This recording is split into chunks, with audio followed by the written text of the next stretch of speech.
বাবার জন্য লক্ষ্মী সমৃদ্ধি হয়।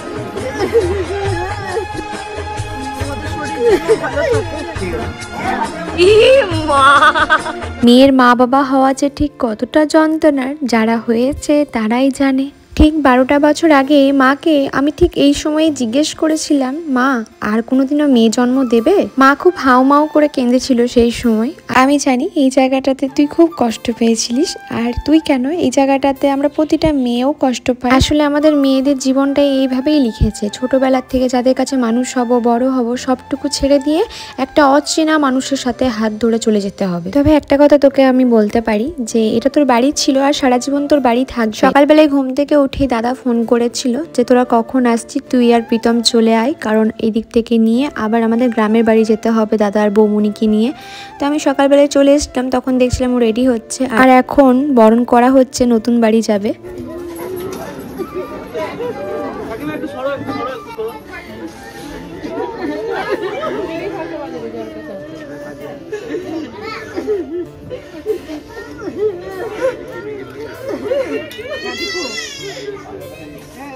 ও কাঁদছে তো আমার কোথাও বুকে ভেতরটা ফেটে যাচ্ছে, আঁচড় মাচড় দিয়ে উঠছে। আসলে মেয়ে হয়ে যদি এইটুকু যদি যন্ত্রণাটা না বুঝি না, তাহলে বলবো মেয়ে হয়ে জন্ম নেওয়াটাই বৃথা আমার। আমি ওকে না কোনো রকম তাড়া দিইনি, এই জায়গাটা আমি জানি তাড়া দিয়ে কোনো লাভ হয় না, কারণ একটা মেয়ের ভেতরে যে সেই সময়টাই কত রকম চিন্তাধারা কাজ করে সেটা একমাত্র সেই জায়গায় যে থাকে সেই বোঝে। আর এই পরিস্থিতিটা দিয়ে যারা পেরিয়েছে তারাই হয়তো বুঝবে। হ্যাঁ, অনেকেই চিৎকার করে কাঁদতে পারে না, ভেতরে ভেতরে কাঁদে।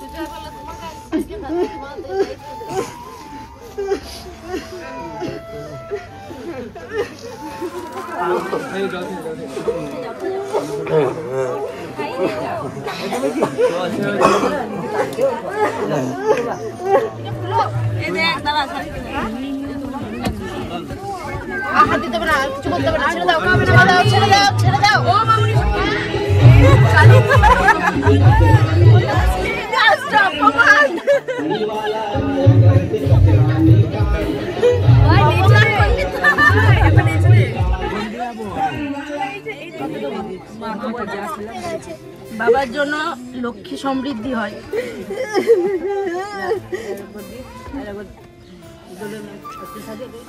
লক্ষ্মী সমৃদ্ধি হয়, তোমাদের শরীর যেন ভালো থাকে।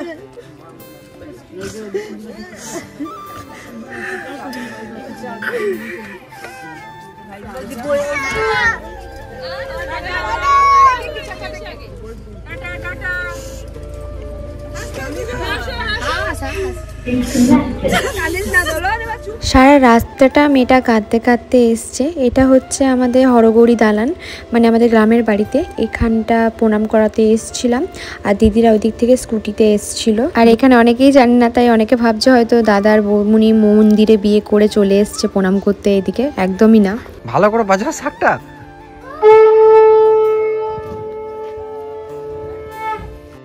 তো এই যে কাকু আর কাকিমা তো যেতে পারেনি, শরীর খারাপ ছিল সেই কারণে। তুমি তো জানো আমার কাকুর শরীরটা খুব একটা ভালো যায় না, প্রায় টাইমে হসপিটালেই কাকুকে কাটাতে হয়, কাকাকে আমাদের। তো এটা হচ্ছে আমাদের লক্ষ্মী ঘর, এখানেই কিন্তু আমাদের লক্ষ্মী পুজো হয়, আমাদের বাড়ির লক্ষ্মী পুজো দেখো না তোমরা, সেটাই। আর এটা হচ্ছে আমাদের আদি, মানে একদম আদি, যেটা হচ্ছে মা মঙ্গলচণ্ডী, এখানে কিন্তু সবই আছে। তো এখানে মা মঙ্গলচণ্ডী সবই বাস থাকে এই ঠাকুর ঘরটা, একদম আদি। আর এটা হচ্ছে আমাদের ঘর। তো এখানে প্রণাম টোনাম করে তারপরে চলে গেলাম কাকার ঘরকে, এখানেই আশীর্বাদ হবে। তো কাকা কাকিমা তারপর জেঠু কেউই যেতে পারেনি, তো সেই কারণে দেখো এখানে আশীর্বাদ হচ্ছিল। তো প্রথমে কাকিমা করেছিল, এখানে কাকিমা জল খাওয়াচ্ছে, একটুখানি মিষ্টি খাওয়াচ্ছে। তারপরে জেঠু করেছিল, এই যে জেঠু মিষ্টি খাওয়াচ্ছে। তো জেঠুও যেতে পারেনি, জেঠুরও শরীরটা খারাপ ছিল, তো সেই কারণে শুধু জেঠিমুনি গেছিলো আর এই দিক থেকে দিদিরা গেছিলো আর এই দিক থেকে ভাই যেতে পেরেছিল। তবে হ্যাঁ, ভাই যে গিয়ে মানে পুরো বিয়েটাতে থেকে এত কিছু করতে পারবে আমরা কেউই ভাবিনি। ভাই তবু যে গিয়ে সবটুকু করেছিল, মানে সত্যি মানে ভাববার বিষয় না এটা। তো এখানে জেঠু করা হয়ে গেল। এই হচ্ছে আমার কাকা। কাকাকে খুব সাবধানে থাকতে হয়। কাকা কিন্তু সবার থেকে ছোট, কিন্তু এখন কাকাকে সব থেকে বেশি বড় লাগে। মানে শরীর খারাপ এমন একটা জিনিস না, রোগ সব কিছু শেষ করে দেয়। আর আমি কিছু ছবি তুলে রাখছিলাম, কারণ পুরো বিয়ে বাড়িতে কাকা কাকিমাকে কোথাও খুঁজে পাইনি। খুব মনটা খারাপ হয়েছে, খুবই খারাপ লাগছিলো। মাকে শুধু একটা কথাই বলছিলাম, কাকিমা থাকলে হয়তো মাতিয়ে রাখতো দেখতে। তার থেকেও বড় কথা হচ্ছে কাকিমা কিছু পারুক না পারুক, মানে সারাদিনে যে কত কাজ করতে পারে, মানে আমি একটা মানুষকে এত কাজ করতে দেখিনি, মানে এত কাজ করতে পারে, এত পরিশ্রম করতে পারে। তো এখানে কাকু কাকিমা এই যে দুজন মিলে মিষ্টি খাওয়ালো। আর কাকা কাকিমা দুজনে কিন্তু মনদেরকে খুব ভালোবাসে, মানে মনকে খুবই ভালোবাসে, খুবই স্নেহ করে।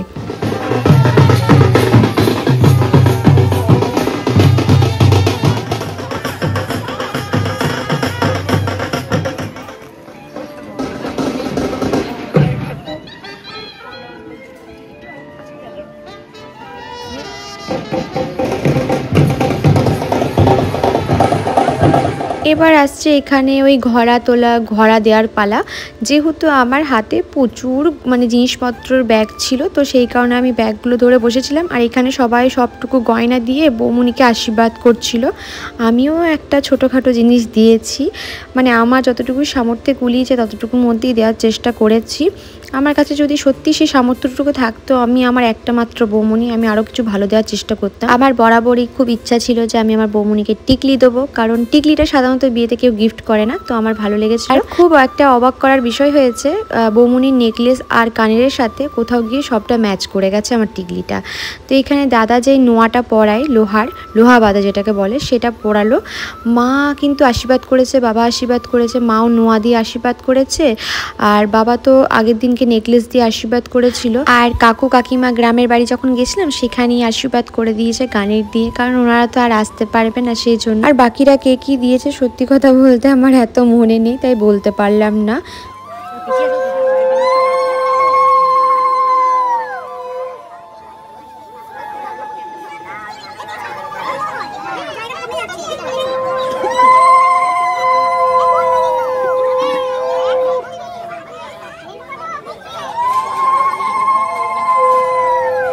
এখানে হচ্ছে তোমার বউ বরণ করা। আর আমার দাদা তো ফোনটার সাথেই বিয়ে করেছে, সারাক্ষণ ফোন আসছে ওর কাজের ওখান থেকে কন্টিনিউ।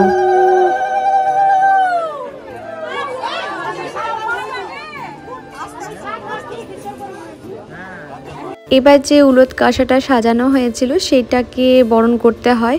এখানে আমরাও যেটা করলাম সেটা হচ্ছে 10 বার করে উঠছি আর নামছি। আর আমার না শরীরটা রীতিমতো আর চলছে না। আমি পুরো দিনে মনে হয় একবার কি দুবার খাবার খাচ্ছি, মানে টিফিন খাওয়া হচ্ছে না, কোনো কিছুই খাওয়া হচ্ছে না। আজকেও যেমন পুরো টিফিন খাইনি সকাল থেকে।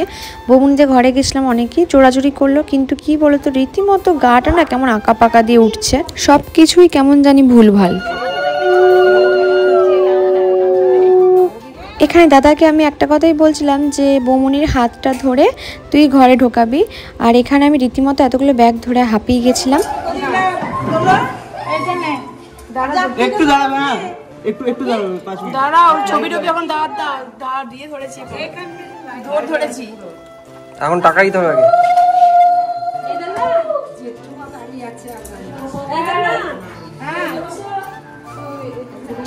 জানলেই ঢুকে যাবে। ধরতে দোকানে ঢুকতে দেবো না।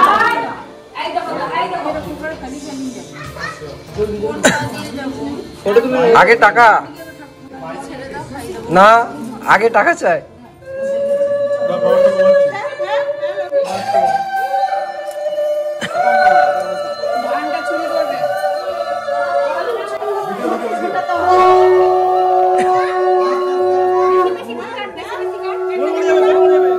এই তো আমাদের ঘরে মা লক্ষ্মী ঢুকে গেল, আর কোনো চিন্তা নেই। আমার মায়ের সেই কত বছর ধরে চিন্তা, ছেলের বিয়ে আমি দেখতে পারবো না, মরে যাব। যাক, তাহলে ছেলের বিয়ে দেখলো।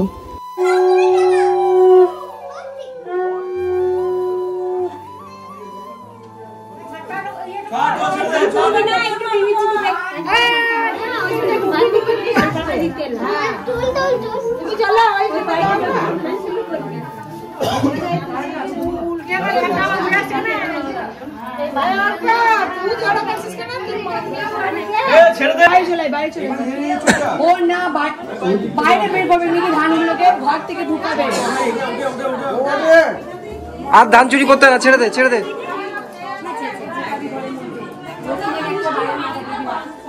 ভালো করে ঝাড়ু দেবে যেন ঘরে নোংরা না থাকে একটা।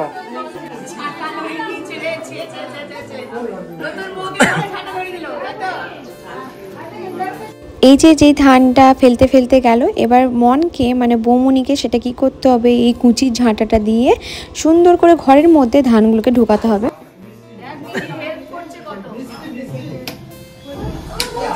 তো হাতে লাগবে, ওর হাতে লাগবে রে।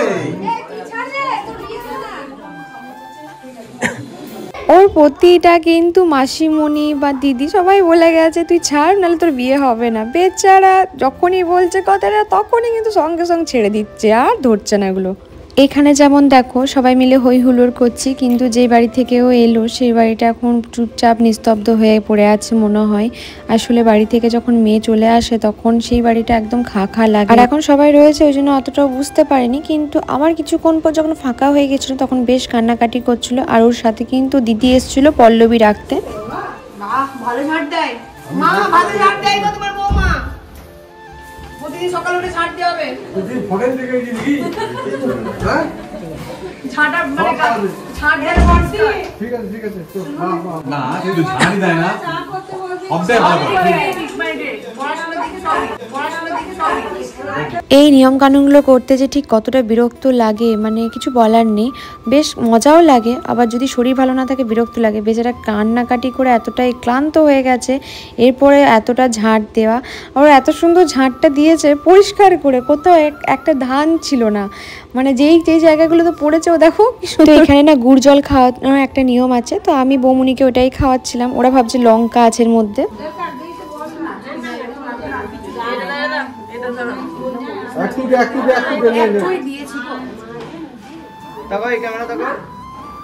ঠিক আছে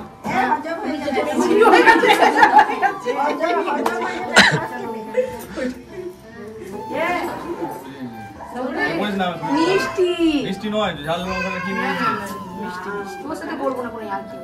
হ্যাঁ, আমি হয়তো লঙ্কা দিতে পারিনি, কিন্তু যে দেওয়ার সে কিন্তু ঠিক দিয়েছে। সে প্রথম থেকেই বলেছিল আমি কিন্তু লঙ্কাটাই খাওয়াবো, মিষ্টি না।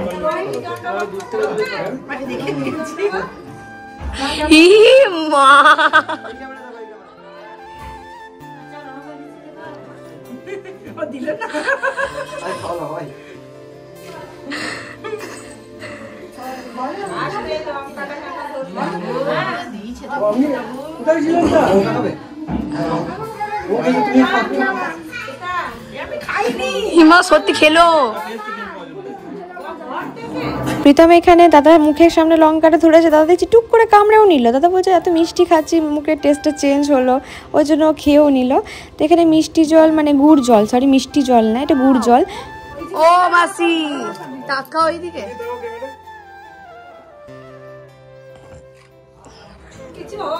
আর এখন আমরা সবাই দুপুরে খাবার খেতে বসেছি। এখন বাজছে ওই 4:30 5টার কাছাকাছি, বেশি বাজেনি, ওই 4:30 5টা, বিকাল 5টা বাজছে। তখন আমরা লাঞ্চ করতে বসেছি। এখানে একটা নিয়ম আছে, শাশুড়িকে নাকি দুধ ভাত খাওয়াতে হয় বৌমাকে। আর মাছের মাথাটা দেখো, আমার দাদার মাছের মাথা খাওয়ানো মানে এত সুন্দর মাছের মাথাটা খেয়েছে না, জাস্ট কি বলার নেই। এখানে বৌমনি খাচ্ছিল, সত্যিও খেয়েছে মাছের মাথাটা, কিন্তু দাদার এইটা কি ছিল ভাই, চুমো খেলো মাছের মাথার মধ্যে। এটা আবার কিরকম মাছের মাথা খাওয়া। তো এখানে তারপরে সন্ধ্যের দিকে না বৌমনির বাড়ি থেকে এসেছিল সবাই দেখতে বৌমনিকে। তো এখানে মা আর আমি মিষ্টি রেডি করছিলাম। আসলে কাজের ঘরে জানো তো সবাই ছিল, বাট সাহায্যের সময় না তখন শুধুমাত্র ঝুম্পাদিকে, তারপরে আমাদের বড় মামিকে, এদেরকেই মোটামুটি পাওয়া যাচ্ছিল কাছাকাছি। আর ঝুম্পাদি সব প্লেটগুলো ধুয়ে রেডি করে আমাদেরকে দিচ্ছিল। হ্যাঁ, আজকে আমার আর প্রীতমের অ্যানিভার্সারি। সত্যি কথা বলতে আমার মনে ছিল, কিন্তু এই প্ল্যানিংটা পুরোটা বৌমনি আর প্রীতমের ছিল। আমি সত্যি জানতাম না। আমি ভেবেছিলাম যে হয়তো ছোট করে একটা সেলিব্রেশন করবো, তারপর কাজের ঘরে না, সত্যি কথা বলতে সেটা আর মাথায় ছিল না, আর আশা সত্যি করিনি। তারপরে হঠাৎ করে সবাই যখন জড়ো হয়েছে তখন দেখলাম বৌমনি আর প্রীতম মিলে কেকটা নিয়ে এলো, অ্যান্ড তারপর সবার সাথে মিলেমিশে কাটলাম। আর এখানে ভিডিও করা হয়নি, আসলে পল্লবীকে ভিডিও করতে দেওয়া হয়েছিল, ও বুঝতে পারেনি, বন্ধ হয়ে গেছিল ভিডিওটা।